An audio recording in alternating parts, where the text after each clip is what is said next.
Good morning, students. Today the lesson is about simple past. Simple past. We use this tense to talk about things that happened or existed before now, and the formula or the structure that we are going to follow is we could start with a pronoun like I, you, he, she, it, we, they, plus verb in past plus complement. As a result, we have he played soccer yesterday.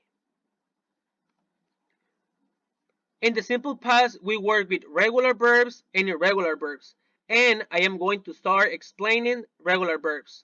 Guys, what happened with these verbs? We just add ed at the end of the verb.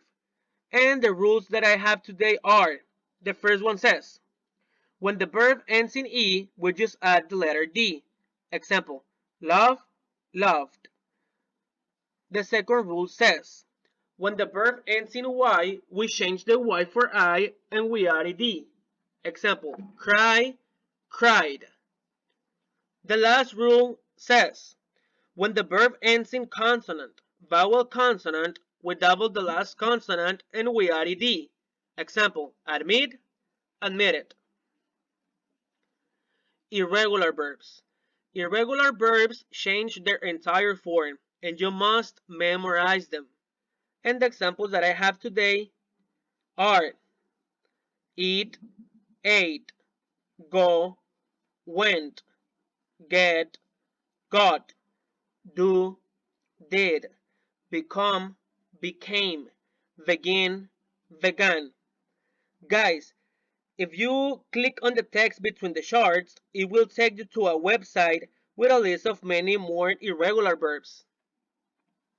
Uses of the simple past.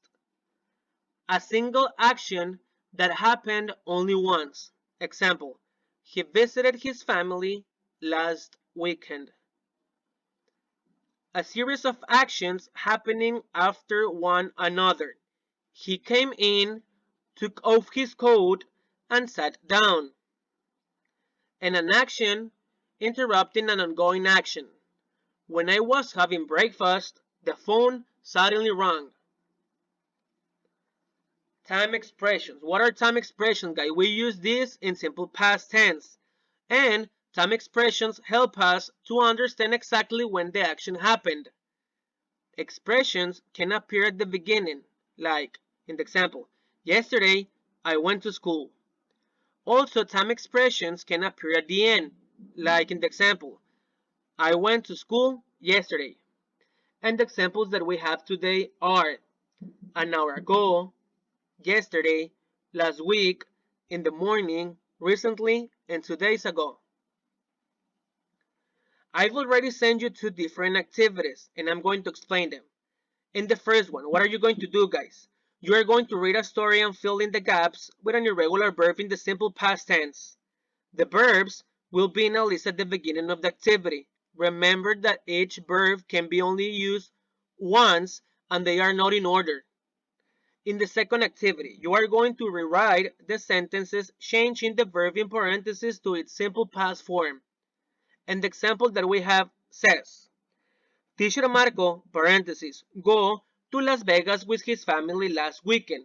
Guys, as you notice, go is in infinitive form and we have to put it or we have to write it in simple past form. As in the example, Teacher Marco went to Las Vegas with his family last weekend. Well, guys, I hope that you are like really okay. Take care, please, and see you in a few weeks. Goodbye.